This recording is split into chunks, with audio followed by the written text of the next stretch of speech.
I can't believe that TakeOver Phoenix is it's forming into an amazing amalgam of matches, and we're going to talk about what all those are right now. You're tuned in to AfterBuzz TV, the ESPN of TV talk. Now, let the buzz Light-hearted revelry as we listen to the music of a killer. Or what is it? We'll do one of those. The Sweet Spade. Welcome to the NXT After Show right here. The Sweet Spade, Shayna Baszler. The NXT After Show right here on AfterBuzz Wrestling and Sports. I'm one of your hosts, the Internet's Mark B. Donica. Joining me, member of the NXT team, illustrious man. His name is Phil Hanstock. Hello. And happy Candle Nights to everybody. Yeah, Candle Nights, Joyous Hanukkah, Candle Nights. whatever you celebrate. Either It's or. the pansexual, pan-religious, personal pan holiday. Exactly. Oh man, I still need to learn all of the proper Candle Nights etiquette. We don't own Candle Nights. It is 100%. It's not our trademark. Go to the McElroy.family. Yes.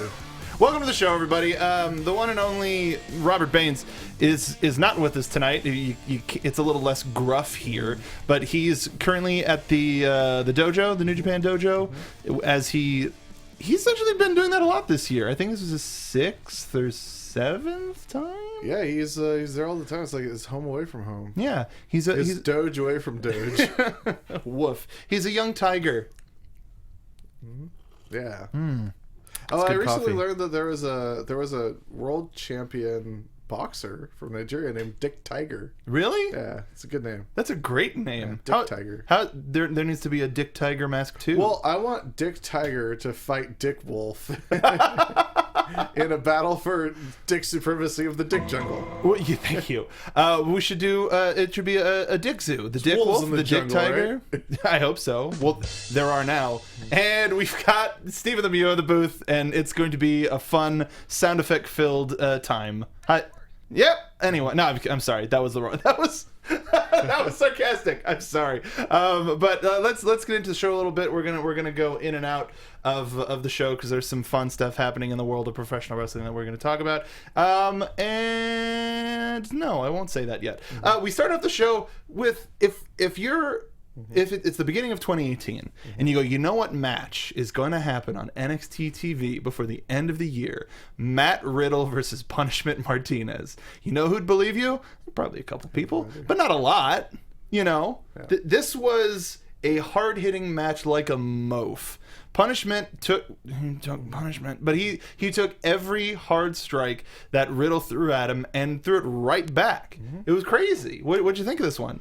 It was about what I expected from this match. I was surprised to see Punishment show up so soon after being signed, to not have his name changed. Yeah. So I'm hoping that him showing up and losing so definitively, I mean, he looked impressive, but it was still a pretty decisive victory for Matt Riddle. He was the first person to struggle a bit out of the bro mission, Sure, at least he as broke we the hands for a moment and then got put right back into it. and tapped right out. But I'm sort of thinking that this might be a way to be like, for NXT to be like, he's here, he's going to be different next time you see him. I think this might be a way for, I don't know why they did it exactly, but I wouldn't be surprised if the next time we saw him he had a different name, which he should have had already. But I mean, if they're not gonna rename him right out of the gate, it's a good way to break the seal on him, to be like, here's a guy, here's how he's positioned as he comes into the company. Then maybe, I mean, hopefully it won't be a situation like Dijakovic where we have like 3 years of him being signed before we see like a vignette. Yeah, but we've had a couple of matches with Dijak where he looked amazing, as he do, but it's been a long time with him though. Yeah, like he, apart from Access, when he's the 2 times that Dijak has appeared on NXT television, he's lost pretty decisive losses. Oh man, is Dan Mathis still signed? I'm pretty sure. Okay, I just remembered him. I mean, the last time we saw him was the Greatest Royal Rumble, so it's been a minute, but I think so. I don't know what that tone was. Back when the Saudi Arabia shows were just lightly problematic. Yeah, everyone's like, I don't know if that's okay, and now for sure. No. I can't. As far as I know, he's still around. But I mean, they used him for that one thing before Samoa Joe killed him, and then he ripped his nipple off. But that wasn't. That's not his fault. No, it was the damn set builders, man. You can't have stray nails poking out. Foolish carpenters is how you get your blueprints stolen. Oh, great. Actually, yeah. Well, no, we have a couple Speaking of things. Of foolish carpenters, I was going to say we have a couple of things before we get to the Foolish Carpenters match, or the Forgetful Boys, however you want to call them. But Cassius Ohno came out after the match, hit Riddle with the elbow, and was just like, "What? What's up, bro?" Cool. So apparently Odo is not retiring. No. I thought it would have been funny if he had hit him with the elbow and then was gloating and then turns around and gets knocked out again with another jumping knee. Like that would be amazing. That's how I would have booked that. No, a Sideshow Bob, like a rake, just. Yeah. And he just. Oh man, I don't know why. That escalator to nowhere. Yeah. He's a glutton for punishment, that Cassius Ohno. We get a sweet Scrum interview with a... go ahead. Well, punishment already was... Punishment has been served. Yeah. A glutton for Martinez. There you go. That's the expression. Ricochet in a sweet looking suit talks about being the highlight reel of NXT and how successful he's been and how he came to win. And he's going to be putting the story of this segment was he's going to be putting United Kingdom Championship, the North American Championship on the line against a mystery opponent next week. Open challenge. He hasn't even talked to Regal about it, but he's pretty sure he can get it done. Your boy out. Like, okay, that's already more personality than what we've been seeing from him as of late, and we can't really talk about who the opponent is because we don't talk about tapings, and it's one of the few things that got out from the spoilers. But we're really excited to see the match next week. If you haven't spelled it for yourself, you're in for a treat. Yeah, it's not Kenny Omega. It's not Kenny Omega. It's not the Young Bucks. It's not Cody. It's not Cody. Cody's injured. It might be Flip. It's not Flip. No. Could you keep him away? It's like, Flip. Okay, cool. I guess. Accompanied to the ring by Brandy Rhodes. Then, oh man, this was just. It was promo city this week, but we got a Heavy Machinery promo that didn't have any meat in it, surprisingly. It was the weights part of Stakes and Weights. We got Stakes previously. But they're calling out the Undisputed Era. They're gunning for the Tag Team Championships. They're going to prove that they're the best. And I want them to do it so bad. Yeah. They're not going to be done until they have those championships. Never going to stop. More of them. Your Rob Zombie impression. Never gonna stop. But the noise is just it's going. Oh my god! And the weird Edge. And we were talking about how Tucky sounds like Edge. He does sound a lot like Edge. Weird. Yeah. How does that? That's weird. That's bizarre. Anyway, Regal announced on Twitter that we were going to be getting a Fatal 4-Way #1 contendership match for the NXT Women's Championship, and the winner of that Fatal 4-Way match is the #1 contender to face the Women's Champion at Phoenix, TakeOver Phoenix. Not convoluted. No, it was a lot of terminology there, a lot of copywritten terminology. The first member of that match being Bianca Belair. Yes, we don't know who the other three are or how people are going to qualify, but Fatal 4-Way matches in NXT have a bit of a, not necessarily a stigma, but they have it's hard to not go back to that first Fatal 4-Way with the 4 horsewomen, and they've been trying to top themselves. Oh, I thought you were since. talking about the Fatal 4-Way with Tyson. Oh, Tyson Kidd and well, I meant specifically in the women's division, but yes, Fatal 4-Way matches in NXT have a big pedigree. Sure. Because it's Triple H's thing. And they have a big torn pec. They have a big torn pec, and Shayna Baszler has just been terrorizing all of the women's division. Yeah, Is that all right? Yeah. Does that track? Yeah. Do people know who the hell we're talking about? Father of Rob Rising, Tara.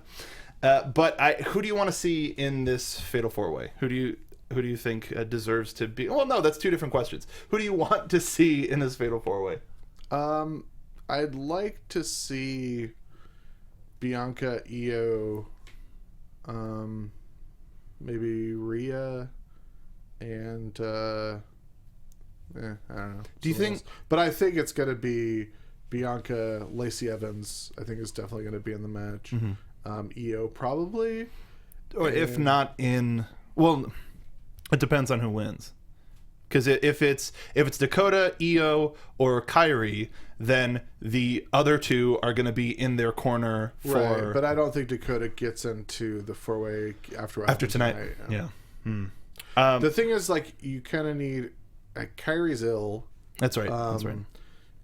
You kind of need a babyface to win this fatal 4-way this time around, or at least someone who's like Bianca Belair. Somebody who's cheerable. Bianca Belair. Well, we don't know anybody else. We don't know. Right, who but the like, people are gonna be. see, like my initial thought is like, oh, you know, it's gonna be the 4-way is gonna be Bianca, Aaliyah, Lacey, and someone else. But I think that gets pretty heel heavy, and there's not a lot of baby faces left, especially since Dakota lost tonight. So I think Io is in there for sure.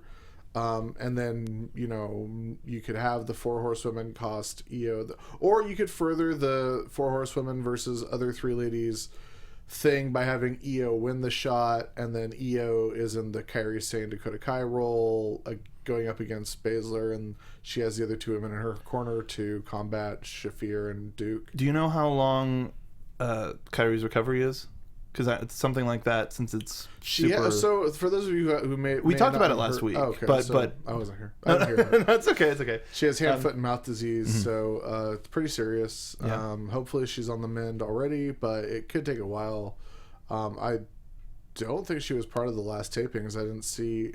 Again, I haven't watched spoilers, so I assume she wasn't part of the tapings, since like the news just came out like around the tapings that she had this disease, so... I would assume. I didn't see anything about her other than her being ill. I assume she wasn't there putting her hands, mouth, and feet on people. But I also heard that it's been going around here, so when they were in LA, she might have caught it and then brought it back. Yeah. That's what you get for kissing all those boys, Kairi. Or whatever it is you're into. It was at that In and Out that they went to. Kyle Franklin says Lacey Evans. I think that I would love it. I mean, we haven't seen Nikki Cross, but I think she's on SmackDown. Of everyone who's in the women's division right now, like the people you can write in pin are Bianca because she's already in the match, and Lacey. I think like there's no question Lacey gets into that match. Candace. Oh yeah, there you go. There's but she's kind of a baby face. Yeah, but also kind of a heel, like especially with the match at LA. Like if I was booking with people who are assumedly still in NXT, like you go Bianca, Nikki, Lacey, and Candace. Yeah, like that's who you go. But Candace has lost like everything she's done recently. Lacey's won everything she's done recently. So I think it's gonna be like Lacey, Bianca, Io, and someone else. Yeah, I'm excited to see it either way, and I'm pulling for Bianca just because they've been building her up and up and up as of late since coming back from her quote injury of being on her honeymoon. Have we heard William Regal say her name yet? Has he said Bianca? Bianca? I think he has once or twice. Okay. Yeah. Yamanga. Yamanka. And then after this, so I'm excited for that match. We got our they fought already, and it's been a weird couple of weeks. Raul Mendoza and Humberto Carrillo. They're back, baby. Versus the Forgetful Boys. They're back, and they brought more flips this time. They did. Humberto Carrillo was the highlight of this match awesome. For me. He just like Raul, just get beat up real quick, and then get beat up. I like that. I like that. Raul's been like this cult, like little workhorse for a little while, and then like he's like, I brought my taller, better in shape friend who does more flips. Like, this will surely have people look at me. Yeah, like when you bring your cool friend to a party and then your cool friend steals all your friends. And you're like, oh, but I thought it was I just wanted to hang out with everybody.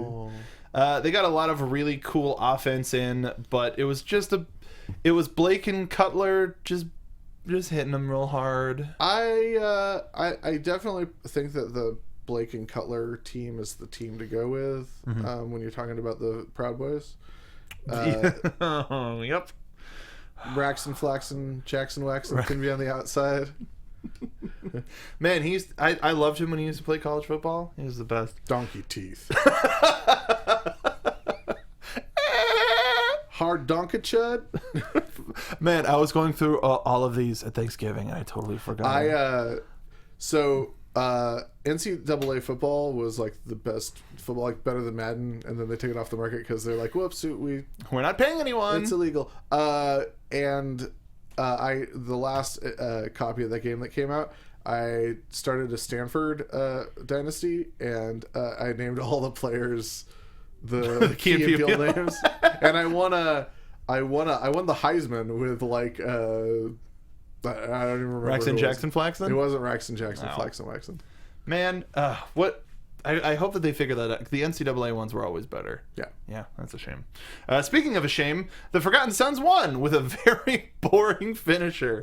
Well, I think that if Baines were here, he would prefer it to the rebound power bomb, which he's not a fan of. No, because that's super dangerous, and even this is the safer version of it. Could have been a top rope stomp and reverse DDT, but it's the second rope stomp. When I was a kid, and because one of the first wrestling thing I ever saw was Demolition. I was like flipping through channels, and I stopped because Demolition was entering, and I was like, oh, what is this? Because like that's pretty attention grabbing, and seeing the Demolition decapitation for the first time was like the coolest thing I'd ever seen. And like the idea of just like one guy holds another guy while another guy like does a thing to him, like, is super cool. And like it's like something that's that. And now like when they do the Demolition decapitation, they do like a, you know, guy holds him up in a torture rack position and then like does like a burning hammer while the other guy does like a, because like that's like Mustache Mountain's finisher is like a flying knee into a burning hammer. It's but also don't Hanson and Rowe have a version? It's not quite a burning hammer. Oh, it's a leg drop into like a side slam. Yeah. But exactly. It's that it doesn't. It's not broke. No, like, you don't have to fake. Like the Doomsday device is like the craziest, most dangerous thing. It's still so cool. Yeah, despite being because it's horribly just a big clothesline. Yeah. Technically, it's very dangerous. But no one's getting like flipped around, or well, I mean, you might. But it's for something so quote simple. It's still such a high impact move, and even like the 3D is just the 3D is like perfect. Yeah, it's beautiful. It's so beautiful. I still love the heart attack. I think the heart attack can be a viable finisher. Like if someone like clotheslines a dude hard enough. What's your favorite double team move? Let us know down below. I streamed a whole bunch Devil's of Triangle. Damn it. It's a drinking game. I streamed a whole bunch of 2K today on Inventory Full PT on Twitch. Hey, Twitch, there's other stuff there too. But I don't like just giving people championships. I like having a match for them. So I did Street Profits. Universe mode, or do you? I haven't really been able to get into it. I don't give people championships, but I do set the champions like to how they are now. Yeah.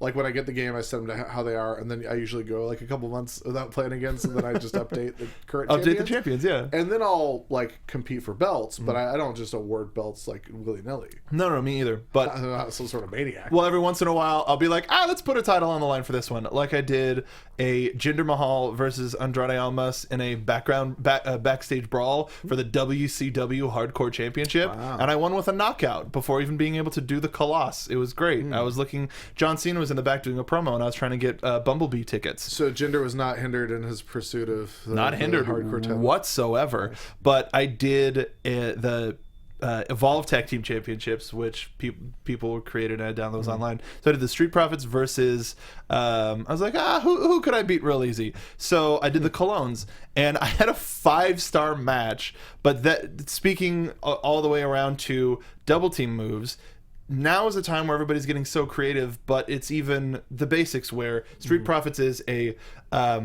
spine buster, and Montez just does the huge frog splash, and it's in the game, and in. I thought it was the. Oh no, you're. I thought it was the like the 360 splash in the corner. It's something to a frog splash. Right. But in the game, because it's the tag move, but also heavy machinery, the compactor, like it's just two big guys falling on a dude, but It's a lot of fun.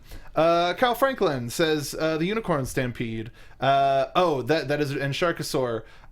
Big E and Xavier Woods Uranagi into the backstabber is killer. Very, very true. And Lake Locke says powerbomb neckbreaker combo. That could be gross. Yeah, it could be pretty gross. There's some rough ones, but ultimately when it came to the Forgetful Boys, that stomp and reverse DDT, it's fine. Well, called by Moro as a Scorpion Death Drop. Scorpion Death Drop. Oh my! Like, I think they just have to call things their trademarked name. Well, it could have called it the Curtain Call. True. Well, the Curtain Call was a lifted one. Oh, okay. Instead of just a drop. My bad. No, it's whatever. Who gives a damn? Okay. The hits keep coming, and they don't stop coming, because Kathy Kelly was in the back with the Velveteen Dream. It didn't make sense not to live for fun. So the Dream technomanced the set to have purple lighting and an instrumental version of his theme. And just a simple question: what's next for Dream? Everybody's talking about him, so he's happy, but that's all he came to say, because what's next is, I'm just going to leave you here. And, like, perfectly timed. Oh, my God. The timing was beautiful, and Kathy was just left in the dark, confused. Bless her. So what we're saying is that it's definitely going to be Velveteen Dream versus Triple H at WrestleMania. And at WrestleMania. At TakeOver New York, or TakeOver this Barclays. This feud cannot be contained by one brand. Yeah. Wait, did they announce where SummerSlam is next year? Canada. Yeah. Is it Canada? I thought it was. Or was Survivor Series Canada? They did announce where SummerSlam is next year. Yeah, let me just do that. They also announced where Survivor Series is next year, and it's not LA again. Nope. Because since they're in New York for WrestleMania, Toronto, for Survivor Series for SummerSlam. Okay. And Survivor Series they announced also, and it's not LA. No. So since SummerSlam isn't in Barclays, they're doing TakeOver Brooklyn 5 in WrestleMania weekend. Oh yeah. So that's cool. Just a weird sort of flippity-doo. And they're also doing it is on Friday. Yeah. Instead of Saturday. Which was rough. What? Why? It's listen to Xbox 1 2 through 60 on youtube.com/Xbox. But he said he's been saying for years that having TakeOver the night before WrestleMania is such an easier night than the Hall of Fame. Yeah. But I wonder, I just wonder what the decision was to move it back. It was probably because of the various shows that are going to be around the weekend. I had heard that, and I had also heard that. I've never done the show before. I had also heard that there was some WWE concern that in recent years, since TakeOver has been on Saturday and the Hall of Fame has been on Friday, there's been a decline in attendance to Hall of Fame. So they're hoping that by switching the days, people will come into town and then stay through, as opposed to, like, if Hall of Fame's on Friday and people feel like they can skip it, they will come in on Friday or they'll come in on Saturday. So here's a thought of being like, well, we know people are going to be in town on Saturday, so let's have Hall of Fame on Saturday. I wonder if it's also something with the host city as well, because in that same token, that's less people spending time in the city and spending money in the city, and that. Yeah. I also am, and we can get into this later if you like. I'm also weird enough in my thinking as to that's disconcerting. I'm also weird enough in my thinking to. I have this strange concept that, like, I don't think it's the craziest thing in the world to think there might be WWE/NXT talent showing up at the ROH Madison Square Garden show. Why do you say that? What do I say? It's not the weirdest thing? Yeah, why is it not the weirdest thing? Because, like, everything's on the table right now. Mm-hmm. Like, there's nothing that's off limits or out of bounds in professional wrestling right now. Showing up on the show or at the show? Okay. I think, well, either. Okay. I think that it's not outside of the realm of possibility to think that there might be announced very close to the Madison Square Garden show that there's going to be a WWE versus ROH match in some capacity, or NXT versus ROH, or NXT versus New Japan, or WWE versus New Japan. Some sort of crazy cross-promotional thing that nobody could have seen coming. I think that's not out of the realm of possibility. I also think it's not out of the realm of possibility that there may be an NXT or WWE talent that will show up as a surprise at the show. Yeah. I just don't think I honestly don't think that you can rule anything out right now. Anything can happen. And if we do talk about Bucks versus Revival, I can get more into that later. Yeah, we'll talk about that in a little bit. There were a couple of things I wanted to bring up at the end of the show. There were only 3 matches tonight, and they were all pretty straightforward in terms of where we're going story-wise. Dakota got over her fear of Shayna Baszler and then died. Kicked her a bunch and then died. That's one of the things is I like the evolution of Dakota versus Shayna, which has been I'm afraid of you, I'm not afraid of you, I'm so not afraid of you, I'm going to try to kick your bloody skull away. And show you how not afraid of you I am. I'm not afraid of you. Not good. No. Not good. Not great. But yeah, the match was fun enough. It was fun when Baszler tried to kill her. Dakota taps and Io makes the save from. So it's 2-on-3. So Io? What? Io. Whatever. I've been seeing the computer.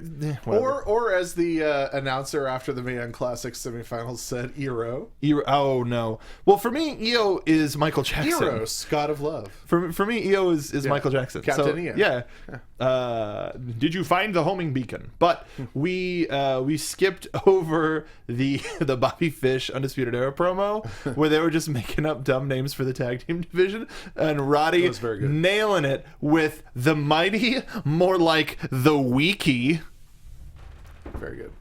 Extremely good. Kyle O'Reilly referred to heavy machinery as petty machinery. And then it's like, who are those construction workers? I am petty machinery. It's just silly. They're so good at being dirtbags. Teenage dirtbags. Baby. Oh boy. Everybody's talking about BS. Everybody's talking about us. Yeah, that was that. We got Donovic Dijakovic promo. He'll be around sometime. We get the confirmation. So I do want to say. Yeah, go ahead. I mean, obviously we love pretty much everything NXT does, but I love that guys like Keith Lee and Dijak get to not just come in and usually keep their names and keep their gimmicks and stuff, but also get to like keep and get over the catchphrases that they developed on their own. Yeah. Like Feast Your Eyes was Dijak's thing on the indies. Like Feast Your Eyes, that was like his thing, like his gesture, his catchphrase, and now he gets to do it in NXT, and that's cool. Bask in My Glory is like a really awesome thing that like is now like an official like Keith Lee and that thing that Adam Cole does that I can't remember. Bebe. Oh, that's right. But do you think there's like an intellectual property, like they own that, and the WWE doesn't, or I think that it's a case by case basis. Probably you get to license me saying Feast Your Eyes. Well, I think that, and again, like Donovan Dijak is his real name. Or actually, it's not. Donovan is not his first name. No. But it's probably a situation like, again, case by case basis. Matt Riddle, real name, and known as Matt Riddle. Keith Lee, I'm not sure if it's his real name, probably, but known as Keith Lee. Good to keep it. I think that there's a certain level above which, like, they want you to keep your name because it's the name that you have built your credibility and your name on, and people would think it's dumb otherwise. I think Cassius Ohno is a special case because he was previously trademarked with the WWE name. Yeah, like they paid for that trademark, they own it. We keep it. So why wouldn't you just, when he comes back, like, oh, this is the name we have for you that we own? And the only thing that created was we had Cassius Ohno. He was going to be the KO guy, and then Kevin Owens came in. Oh, he's the KO guy now. Oh, we can re-sign Chris Hero. Well, we already have that trademark. Yeah, he could be the KO guy too, for sure. And Keith Lee is his birth name, given name. So, I think there's a line that they want you to keep your name you're known by, and I think that Donovan Dijak is like the line. I think that like Dijak was a known guy, but not at the level of Keith Lee, not at the level of, say, Walter, who they just signed, not at the level of any of the dudes who came over from TNA, with the exception of Jackson Waxon. And because that's the line for TNA. Yeah. Like Eric Young, Bobby Roode, like all those guys, and they need to keep their name. You're not. I remember hearing a conversation from AJ Styles that they were thinking about changing his name. It's like, well, let me point out one big thing that's gonna, no matter what you do, he's got a giant tattoo of his name on his side. I think that Aleister Black is a good example of like. They gave him a much better name. If it works, totally. Yeah. Dijakovic is a weird one. Hard to because it's. I don't know yet where they're going with it. Like clearly they're going with some sort of shoot fighting thing. I don't know if they're trying to conjure like Ivan Drago sort of imagery. But I don't know where they're going with it. But we'll see. It looks like he's just going to have one name when he gets there. So we'll see. We'll see where it goes. But at first blush, it seems like he's one of the guys that they didn't give a better name to. But who knows? But it's also your name or your catchphrase. Yeah.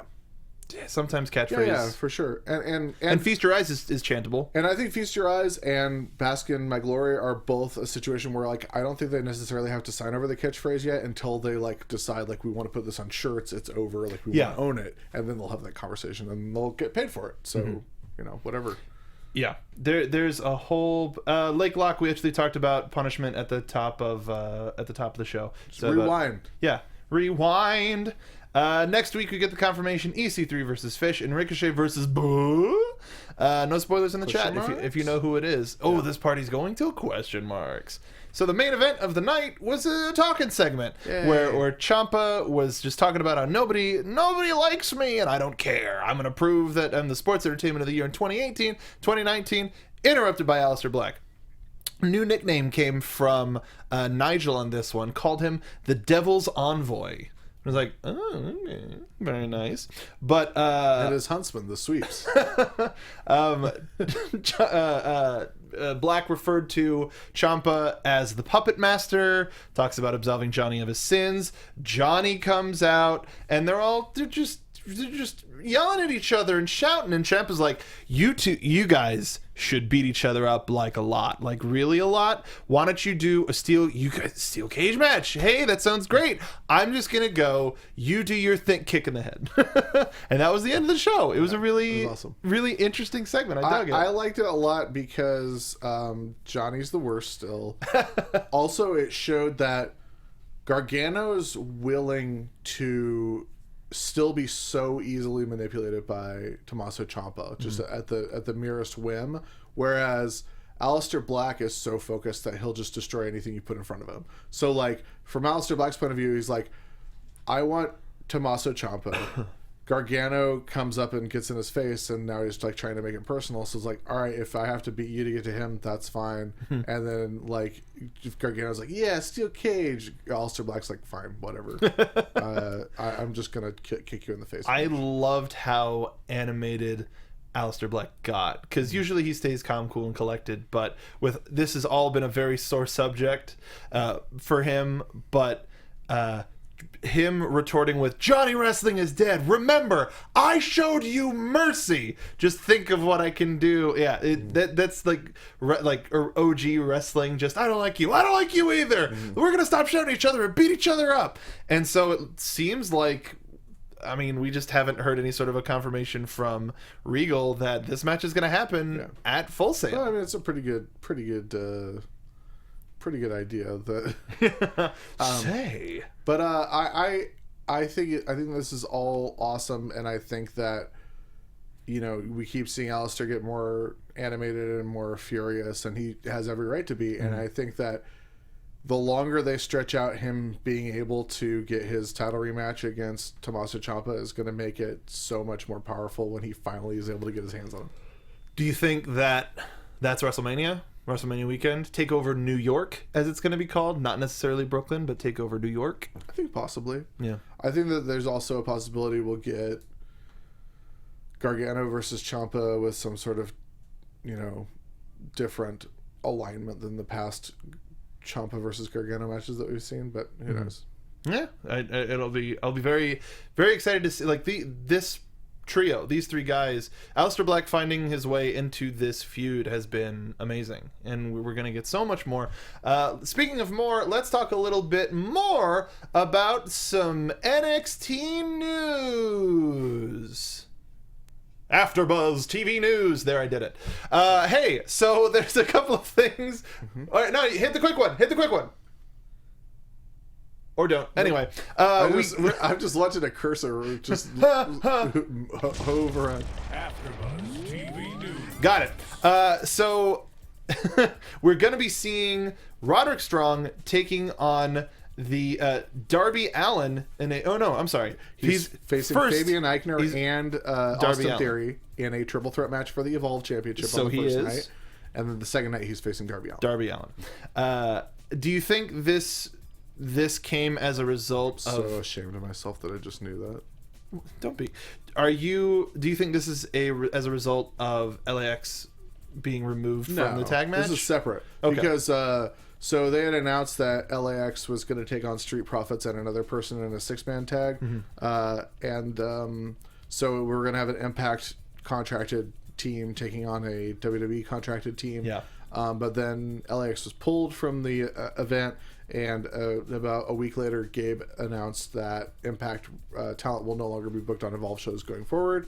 So obviously there's some weird stuff going on, even though WWE and Impact are like freely talking these days and having meetings and stuff, and Chris Jericho is currently having meetings with Impact and talking about all the cool matches he can have over there.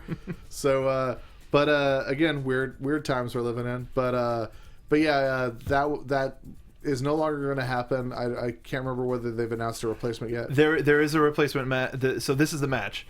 It's the Evolve Tag Team Champions, the Steve Profits. The Street Profits versus the WWN Champion JD Drake and Anthony Henry. But if Drake is pinned, he loses the WWN Championship to whoever pins him. Interesting. Yeah, interesting way to do it. So he's not going to be in the match very, very much. He's going to keep tagging out to Anthony Henry. But yeah, Roddy's going to be going up against NXT talent and Austin Theory for the... Fabian Eichner. Well, no. And, NXT talent. Okay, got it. And yes. because Fabian Eichner is And the Darby Evolve Allin. champion, and Austin Theory. And then Darby Allin, who is taking on Cassius Ohno the first night. It's gonna big match. I hope these Evolve shows start making their way onto the network. I do too, because already Evolve has had some really cool matches, even having the Evolve talent show up at Access this year was really cool. But let's bring that synergy through. We've been hearing a long time about another tier of WWE Network where we get more stuff. Let's get that stuff. Let's expand, man. Get the stuff. Get that stuff. Also, today it was announced that there is a new member of the NXT announce team. She's on Twitter as Alicia Warrington, but it looks like her name is going to be changed to Alicia Taylor.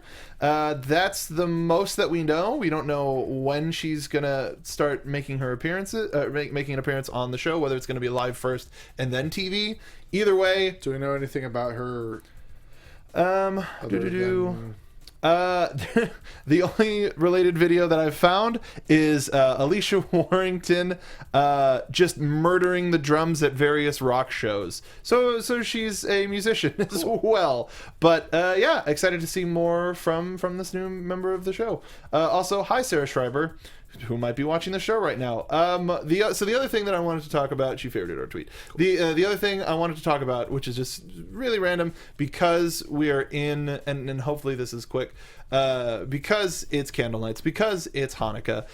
There's a very interesting commercial, holiday-themed commercial that is out in the world, and it is Goldberg as Santa with muscles. So what I wanted to ask, is this a new version of Santa, or is Goldberg reprising his role of Santa from the horror Santa's classic sleigh. Santa's Sleigh?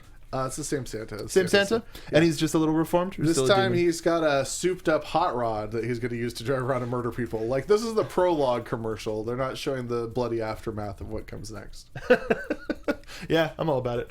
And his shirtless son doesn't make any appearances. very bizarre, very bizarre. Roman Reigns is now Goldberg's son. You can squash the music. We're just gonna talk one more thing for a little bit. Oh, Joseph Boza in chat is saying Regal just tweeted Royal Rumble version for the NXT title is on the line, Black versus Ciampa. I don't know what that means. Royal Rumble version. The Royal Rumble version. And December 19th is when the tag team championship. Where am I? Is when the steel cage match is going to happen on NXT TV. Awesome. Great. So we were going to talk a little bit about some former NXT tag champs. Well, hang on. Oh, go ahead. So, don't we normally in December get the NXT year-end awards as well? Or We do. Okay, cool. We're going to talk about those in a little bit. Forward to. Mm-hmm. Okay, cool. And wonder who's going to be nominated. WWE. I don't know if you saw WWE Network released its collection of its matches of the year, which they do every year. Oh, I did not. And then they eventually name a match of the year. But now they can do it just from they already have their selection. Yeah, because... the past couple of years they've released the collection, and then from that assortment of matches, they then will name a match of the year. So it's going to be one of the ones that they put in the collection. But the collection has a ton of NXT matches in it, as well it should. Let's see. Oh, they're not titled properly. They have names. You can find lists online, but it's like the really stupid. The Johnny versus Almas from Philadelphia. The ladder war, the unsanctioned match, and the other Gargano versus Ciampa match. Yeah. Alistair and Almas from New Orleans. Why wouldn't you just call these matches what they are? They have just titles for them, but not actual. They're not listing the matches. It's making Royal Albert Hall smile. Accolades and respect. Oh yeah, 1E and 2E versus the Undisputed Era is on that. Damn list right from it Chicago. should be. That was amazing. Yeah. Dunn versus Ricochet is on the list. Makes But sense. there's a good amount. The third installment, the one and only chance. Come on, man! Like that's so. Why? It's okay, buddy. All right. Boza reworked it. It's apparently Black versus Ciampa for the title announced on the WWE's Twitter. From what happened tonight, maybe the cage match will flip it up. Maybe we'll see the triple threat match that we thought we were going to see a couple months ago. Cool. But let's talk a little bit about the Revival and the Young Bucks, because Dash and I think it was Matt On Monday, both tweeted out a version of the tweet, hey, expect to see the Revival versus the Young Bucks. Well, they said one day you'll see the Revival versus the New Bucks and blah blah blah something like you'll be happy or Bet on it. yeah. They both said that, and then whichever of the Bucks retweeted with like a clock emoji. And if you watch Being the Elite, I still do for some reason. There's a lot of people seem to for some reason. Blue Chew. So here's the thing about Being the Elite.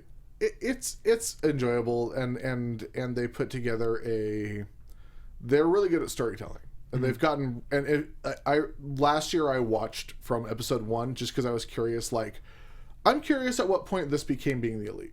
Okay. Like as we know it, because at the beginning it was just a travel log of the Bucks and Kenny, and just like them traveling and like filming themselves. And it's about episode 40ish that it becomes like story driven, like serialized like thing with a bunch of inside running jokes and everything.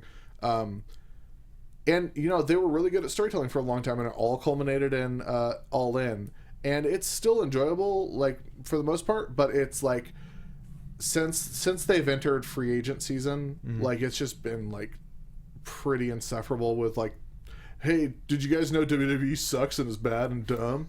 And it's them just goofing on WWE the whole time.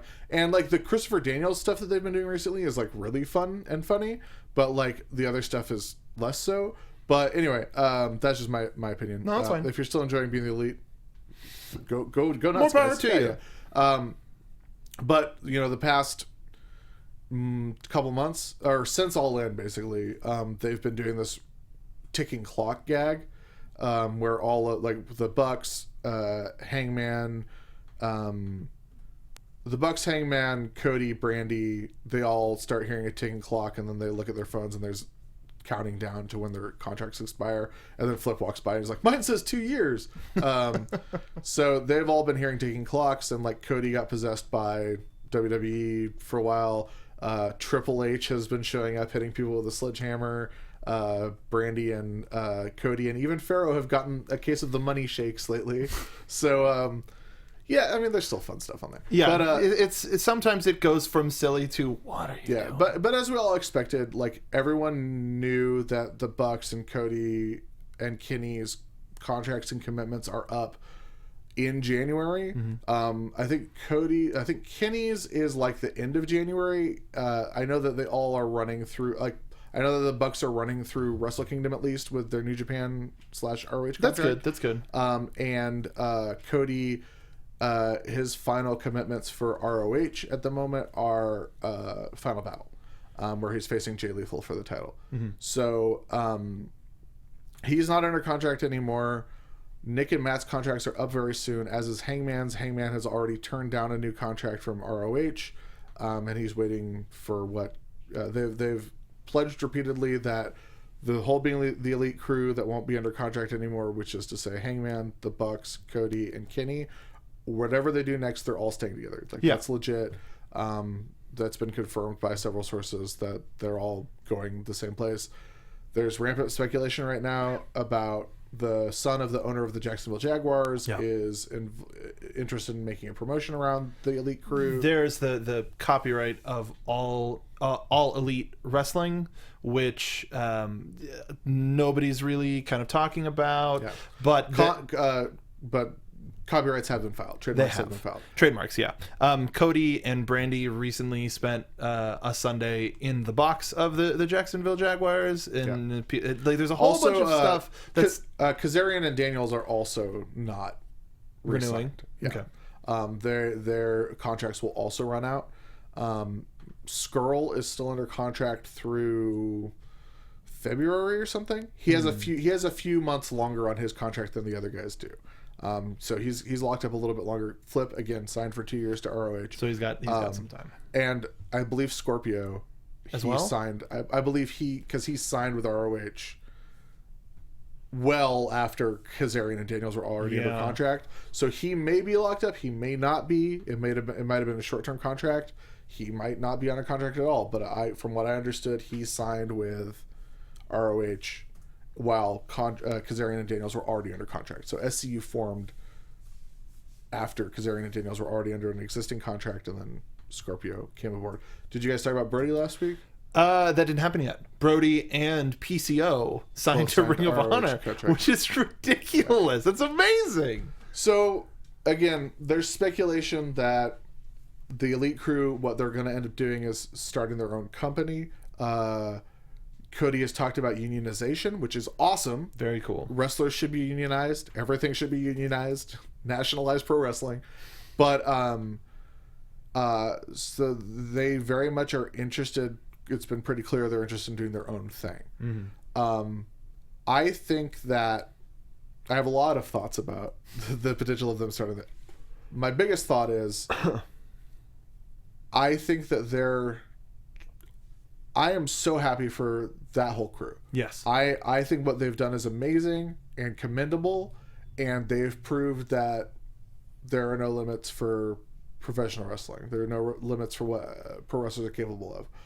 That said, I think that they are drastically miscalculating the power of running one arena show, a thing that no one's ever done before, not officially affiliated with a company, on their own, doing this arena show with one full year of build. Yes. Versus doing regular shows with the same roster of people. Possible television, quote unquote television. All the time. I think that's... Now, the television deal, if you have a television deal, that's all you need. It doesn't matter how you draw. It doesn't matter how you sell. It doesn't matter how many people you pack in. It doesn't matter the pay-per-view buys you do. If you got a TV deal, you got a TV deal. And right now, TV companies only care about content. Yes. And as we've proved, like, People keep talking about Raw and SmackDown all they want, the ratings. Ratings don't matter anymore. Nope. It's advertising dollars that you're bringing in. It's content that you're producing to fill gaps in TV scheduling.